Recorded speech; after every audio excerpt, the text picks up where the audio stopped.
Health टूक channel में आप तमाम दर्शकों का बहुत बहुत स्वागत है। आज हम डॉक्टर राजेश अरोड़ा जी भाई जी के समक्ष हैं और आज हम बात करेंगे मनोबल क्या है, मनोबल को हम कैसे बढ़ाएं और मनोबल बढ़ाने से हमारे जीवन में क्या क्या परिवर्तन आएगा, उस विषय पर आज हम विस्तृत रूप से बात करेंगे। तो बहुत बहुत स्वागत है भाई जी। ओम शांति। तो आज हम मनोबल क्या है और हम मनोबल को कैसे बढ़ा सकते हैं और मनोबल जब हमारा बढ़ता है तो हमारे जीवन में क्या क्या प्राप्तियां होती हैं, उसके विषय में आज हम दर्शकों से बात करेंगे। बल माना हमारे मन का बल। मन को कहते हैं कि मन एक शक्ति है, मन एक ताकत है। लेकिन अगर हम और डीप जाएं तो वास्तविकता में मन क्या है? हमारे साधु संतों ने मन को आत्मा का ही एक अंग बताया है या आत्मा की एक शक्ति बताया है। तो मन को अगर हम आत्मा से जोड़ के देखें तो इसे हम सेल्फ कॉन्फिडेंस भी बोलते हैं या आत्मविश्वास भी बोलते हैं। तो माना आत्मा में इतनी शक्ति आ जाए, इतना विश्वास आ जाए और व्यक्ति ये सोचे कि मैं इतना सक्षम हूं, मेरे में इतनी शक्ति है, मैं जो करना चाहूं मैं वो कर सकता हूं। जैसे आपने देखा होगा किस दिन आपको बहुत अच्छी नींद आई हो और आपका मन बहुत अच्छा महसूस कर रहा है, सुबह सुबह उठते ही आपके मन में बड़े अच्छे संकल्प चल रहे हैं और नेचुरली आपके मन में आता है कि आज का मेरा सारा दिन जो बहुत अच्छा जाएगा। जब आपके मन में सुबह सुबह ये संकल्प आते हैं तो नेचुरली आप देखते हैं वो नेचुरली सारा दिन आपका अच्छा होता है और उस दिन आप जो करते हो आपको सफलता मिलती है। तो इसको हम क्या बोलते हैं? आत्मबल। लेकिन आत्मबल कैसे हम अपने आप में लेके आए? वो आत्मबल निर्भर करता है मन के विचारों के ऊपर। मन जैसा सोचेगा वैसी ही उसमें क्या आ जाएगी? शक्ति आ जाएगी। कहते हैं कि एक व्यक्ति बहुत शक्तिशाली है। शक्तिशाली का मतलब ये है कि उसमें ये कॉन्फिडेंस होता है कि मैं ये कर लूंगा, मुझे कोई हरा नहीं सकता, क्योंकि उसमें विश्वास होता है ना। पहले विश्वास कहाँ से पैदा होता है? अंदर से आता है। वो ये सोच रहा है, वो ये विचार कर रहा है कि कुछ भी हो जाए, कोई भी चीज मुझे नीचे गिरा नहीं सकती, कोई भी चीज मुझे असफल नहीं कर सकती। और जितनी भी उसके जीवन में मुश्किलें आती हैं, प्रॉब्लम्स आती हैं, वो उनका हंसते हंसते हुए सामना करता है। ऐसा नहीं कि उसको मुश्किलें नहीं आती हैं, उसको प्रॉब्लम नहीं आती, उसको प्रॉब्लम्स भी आती हैं, उसको मुश्किलें भी आती हैं, लेकिन उन मुश्किलों का सामना करते हुए भी वो सफलता को क्या करता है? वो प्राप्त कर लेता है। इसको हम कहेंगे मनोबल। माना ऐसा बल जो किसी के नीचे गिराने से वो नीचे गिरे। मुझे एक उदाहरण याद आ रही है आपसे बात करते करते। एक व्यक्ति था, वो कंपटीशन चल रहा था पोल पे चढ़ने का और बहुत सारे लोग जो बड़े शक्तिशाली थे वो हार गए। तो लेकिन वो व्यक्ति जीत गया। तो सबने कहा भी ये व्यक्ति कैसे जीत गया, ये शरीर से तो इतना शक्तिशाली लगता नहीं। और जो दूसरे लोग शरीर से शक्तिशाली दिखते हैं वो तो चढ़ नहीं पाए पोल के ऊपर, वो तो जीत नहीं पाए। तो क्या कारण है पूछते हैं। तो उन्होंने उससे पूछा अभी क्या कारण है? तो उन्होंने कहा क्या कहा? मैं फिर पूछा क्या कारण है? तो उसने कहा क्या कहा? माना उसको सुनाई नहीं देता था कुछ नहीं। तो उस कंपटीशन में हो क्या रहा था कि सारे व्यक्ति पोल पे चढ़ रहे थे, लेकिन नीचे से लोग बोल रहे थे तू तो नहीं कर पाएगा। नीचे से व्यक्ति क्या बोल रहे थे? अरे तुझसे कहाँ होगा, तू तो नहीं कर सकता। तो वो जो उनकी बातें सुन रहे थे ना, उससे उनका मन क्या हो गया? कमजोर हो गया। लेकिन वो व्यक्ति जो दूसरों की बात सुन ही नहीं रहा था, वो अपनी मस्ती में मस्त था और वो जीत गया। क्यों? क्योंकि उनका मन पॉजिटिव रहा, उसके मन में कोई नेगेटिव भाव नहीं आया। तो अगर हमारा मन पॉजिटिव रहता है, मन हमारा अच्छा सोचता है और हम सुबह सुबह उठ के सोच लें, अपने आप को ये संकल्प दे दें सुबह उठते ज्यादा बार नहीं, आप 10 बार ये सोच लो। जैसे आप आज आंख खुलती है, आप भगवान का थैंक यू करो कि हे ईश्वर, तेरा बहुत बहुत धन्यवाद है कि तुमने मेरे को नया दिन दिखाया। दुनिया में कितने लोग हैं जो रात को सोए थे लेकिन सुबह उठ नहीं पाए।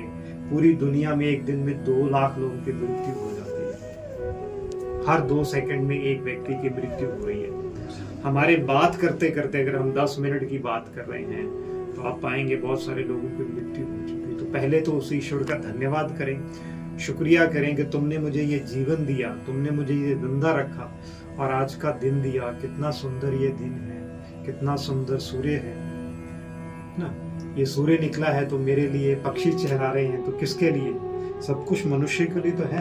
फल हैं, पेड़ हैं, पौधे हैं, किसके लिए? मनुष्य के लिए है। तो उससे क्या होगा? उसका आत्मबल बढ़ेगा। और दूसरा, आज मेरा दिन बहुत अच्छा व्यतीत होगा। आज सारा दिन मेरा क्या जाएगा? बहुत अच्छा जाएगा। कम से कम 10 बार ये संकल्प कर लें। जब आप ये संकल्प करेंगे, एक्सपेरिमेंट करके देखिए, स्वयं के ऊपर प्रयोग करके देखिए, आपका आत्मबल जो है वो बढ़ जाएगा। आपका सारा दिन जो है अच्छा होगा और सारे दिन में आप जो काम करेंगे वो क्या होंगे? अच्छे। लेकिन ना करने का कारण ये है कि हम सुबह उठते ही नेगेटिव हो जाते हैं। हम ये सोचते हैं मेरे पास क्या नहीं है। आज के इंसान के पास जितना कुछ है, आज से 100 साल पहले व्यक्ति के पास कुछ भी नहीं था। हम जब कॉलेज में पढ़ते थे हमारे पास मोबाइल नहीं होता था। स्कूटर किसी किसी के पास होता था। आज तो हर एक के पास बाइक है, हर एक के हाथ में 1000 रुपए का मोबाइल है। तब तो किसी से फोन पे भी बात करनी हो तो पड़ोसियों के घर जाना पड़ता था, फोन कॉल करनी पड़ती थी, वो बुलाते थे, 1 घंटे के बाद बात होती थी। आज हमारे पास जितनी सुख सुविधाएं हैं, घर घर में फ्रिज है, टीवी है, मोबाइल है, एवरीथिंग वी हैव, लेकिन क्या नहीं है? नेगेटिव भाव, संतुष्टता नहीं है। हम हर एक चीज को बड़ी जल्दी जल्दी प्राप्त कर, हमारे पास जो है हम उसके ऊपर ध्यान नहीं दे रहे हैं, जो नहीं है उसके ऊपर ध्यान दे रहे हैं। और यही कारण है कि व्यक्ति का मनोबल गिरता जा रहा है। बीइंग ए साइकोलॉजिस्ट, क्योंकि मैं साइकोलॉजिस्ट भी हूँ, काउंसलर भी हूँ, लोगों की मन की बहुत सारी बीमारियां, क्योंकि उनका मनोबल नीचे गिर गया। और मनोबल गिरने का कारण यही है, जो चीज नहीं है उसी के ऊपर ध्यान है और वो समझते ये नहीं है तो मेरी जिंदगी खत्म। आज अगर उनके संबंध भी बिगड़ रहे हैं, मान लीजिए किसी से प्यार हो गया, रिलेशनशिप ब्रेक हो गए, वो कहते हैं ये व्यक्ति नहीं मिला तो मुझे कोई प्यार ही नहीं करेगा। लेकिन वो ये नहीं सोचते कि मेरे माँ बाप मुझे कितना प्यार करते हैं, मेरे भाई बहन कितना प्यार करते हैं, मेरे को टीचर प्यार करता है, प्रोफेसर प्यार करता है, रिश्तेदार प्यार करते हैं। अगर एक मेरे बॉयफ्रेंड ने गर्लफ्रेंड में छोड़ दिया तो क्या हुआ? तो उनका मनोबल गिर जाता है। क्यों? क्योंकि वो समझते हैं कि यही सब कुछ है।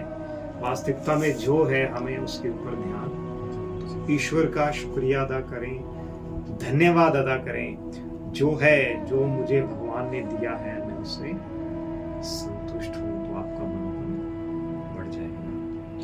भाई जी, बहुत सारे ऐसे विद्यार्थी हैं जो चाहते हैं कि हम सफलता प्राप्त करें, लेकिन मन में सोचते हैं कि पता नहीं मुझे सफलता मिलेगी या नहीं मिलेगी। तो इस विषय में आप विद्यार्थियों को क्या बताएंगे? देखिए, अगर मैं आपसे पूछूं सच्ची सफलता क्या है, क्योंकि विद्यार्थियों के मन में सबसे बड़ी बात यह है, उनके मन में सफलता की परिभाषा ही गलत हमने भर दी है। वो सफल उसको मानते हैं जिसके पास बहुत ज्यादा धन है, दौलत है, या उसका मीडिया में नाम है, या बहुत बड़ा लीडर बन गया है, या उन्होंने क्लास में टॉप कर लिया। लेकिन इसके पीछे भी मकसद क्या? अगर मैं आपसे ही पूछूं कि अगर आपने टॉप किया तो आपके मन में क्या भाव है, आप कैसा महसूस करेंगे? मान लो आपने टॉप कर लिया तो आपका मन अंदर कैसा महसूस करेगा?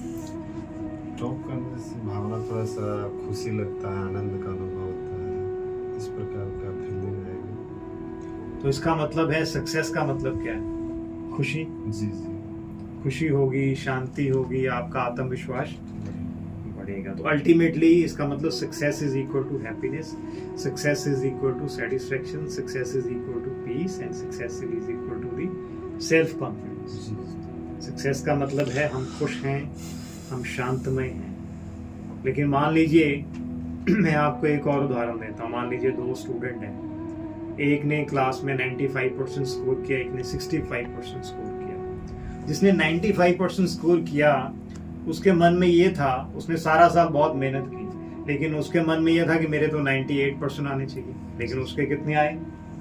95%। और जिसके 65 आए उसने सोचा था कि मेरे 60 भी आ जाए तो बहुत है, लेकिन उसके कितने आ गए? 65 आ गए। अब एक के 95 आए, एक के 65। अब 95 वाला क्या होगा? दुखी होगा, क्योंकि उसने अपने एक कंडीशन रख दी ना कि मेरे 98 आने चाहिए, लेकिन आगे कितने? 95। और जिसने सोचा था मेरे 60 आए उसके आगे 60+। तो इसका मतलब है खुशी आनंद नंबरों में नहीं है, पैसे में नहीं है, पदवी में नहीं है, कहाँ है? आपके अंदर ही है, आपके माइंडसेट में है। आपने अपने मन की कंडीशनिंग कर ली, ये होगा तो मैं खुश हूंगा, लेकिन असली खुशी का अंदर है ना, मार्क्स में नहीं है। खुशी कहाँ है? आप सदा ही खुश रह सकते हैं, आप सदा ही सफल हो सकते हैं। कैसे हो सकते हैं? अगर आप ये ध्यान दें कि सच्ची खुशी मेरे अंदर है, शांति मेरे अंदर है, प्यार मेरे अंदर ही है, और रोज बैठ करके साइलेंस में इन्वोक करें कि I am a happy being, I am a peaceful being, I am a blissful being, तो वही सच्ची खुशी है। क्योंकि बाहरी चीजें तो बदलती रहती हैं, मार्क्स तो कम ज्यादा होते रहेंगे, कभी आपको सफलता मिलेगी, कभी असफलता मिलेगी, लेकिन जो अंदर भगवान ने आपके अंदर खुशी आनंद प्यार भर के भेजा वो कभी आपका कम नहीं होगा, कभी गुम नहीं होगा। और उसके लिए आपको दूसरों के ऊपर भी निर्भर होने की जरूरत नहीं।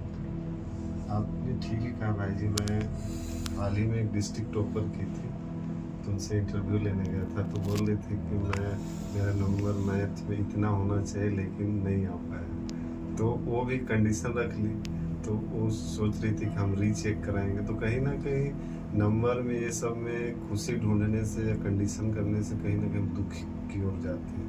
तो आपने बहुत अच्छी बातें बताई। इससे आने वाले दिनों में विद्यार्थियों में अभिभावक भी कुछ नया सीखेंगे और अपने जीवन में अपनाएंगे तो उनके जीवन में भी सफलता मिलेंगी, परिवार में भी खुशी आएंगे और समाज कहीं ना कहीं हमारा भारत देश कुछ अच्छे राह पर अग्रसर होगा। तो बहुत बहुत धन्यवाद भाई जी, आपने मूल्यवान समय दिया। बहुत थैंक यू।